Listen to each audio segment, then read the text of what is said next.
Hello, Teacher Allison here, just coming to you with a quick video. I am now just over a month since I began working with Gogokid. I started just past the midway point in October, and now it is December 1st, and I'm still having a great time. Wanted to give an update on things that I've learned along the way, things that I wish I knew. But things that I considered to be just helpful tips. Now, I am not a formally trained teacher. I am completely new to the online ESL teaching world. I do have teaching experience. I've taught at the university level. And I've also spent several years working with elementary age children in a tutoring, mentoring type capacity, but I am not formally trained as a teacher. And so I had never done ESL or online teaching before either. So this was a completely new experience to me. And what I've realized is that in just this short period of time, I have learned so much. I've been able to adapt and make changes and make adjustments and really improve my teaching skills. So I think one of the things that really helped me was understanding that the teacher tips within the lessons themselves, they're just that, they're tips. And I think I treated them as if they were gospel, that I had to stick to them verbatim. And I think it was because I was so inexperienced in this field, I really needed a lot of guidance. But now that I've had some more practice, I'm realizing that as long as you cover the objectives of the lesson, you can be a lot more flexible in your teaching style and what you present and what you teach. Um, I have found that has helped me tremendously because there are sometimes the slides have so many instructions and you feel like the student is watching you read these tips, and of course you don't want to present that, especially to a trial. So what I do is I go through just a quick run through of the slides. I look and see what the objectives are. And then, if it tells me to click, 500 times or have them click. And if I just don't feel like that's a good use of time, then I don't do it. I don't even incorporate that. I like to spend more time speaking with the student because that is the goal, right? To get them to be able to speak English and communicate and write and read English.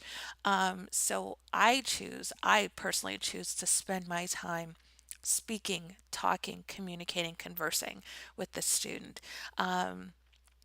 So you do have the flexibility to add in more things that aren't even there. You can extend, extend, extend.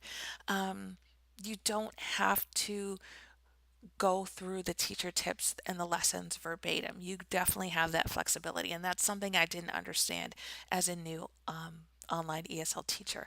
Now I do, and now I don't feel so restricted or feel like, oh, I have to present everything that is written on this slide.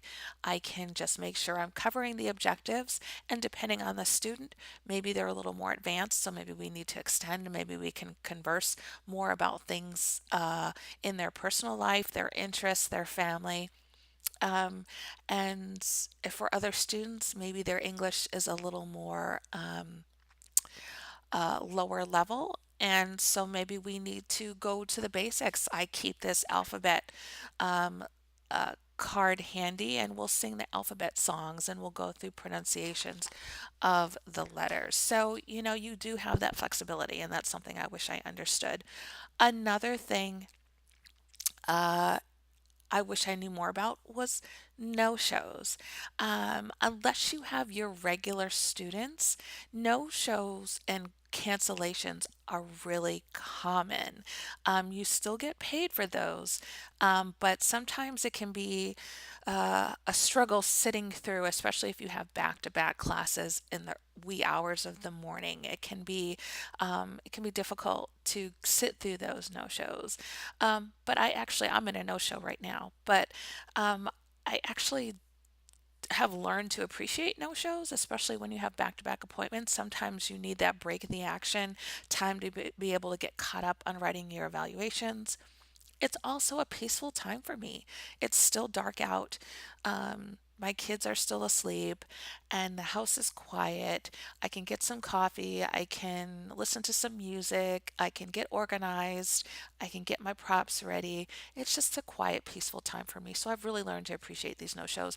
And so it's no longer a shock that I've had people no show. And when you think about it, these trial classes, they are free to the parents. So it's just for a way for them to check this out and see if it's something they're interested in. They're not obligated to show up.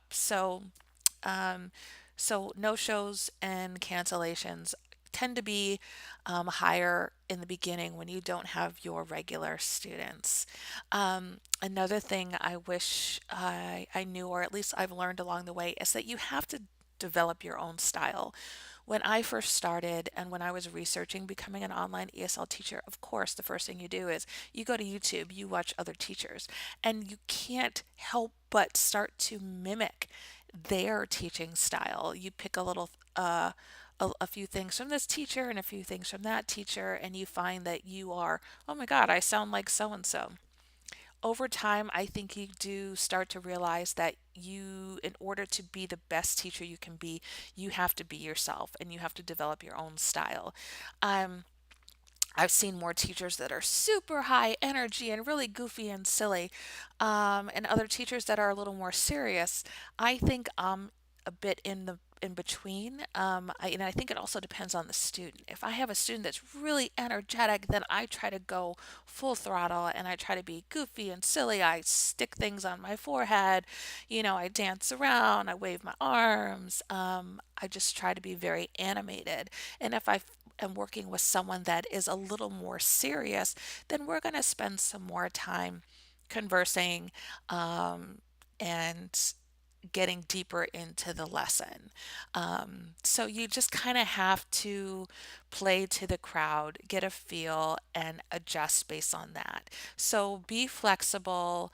Don't feel like you have to be completely tied to the teaching tips on the slides. As long as you cover the objectives, you are fine.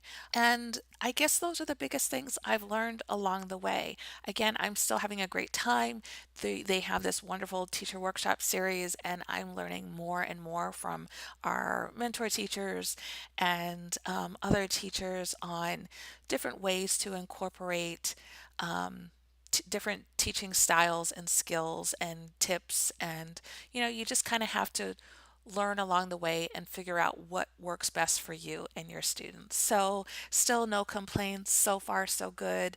And I'm having a wonderful time.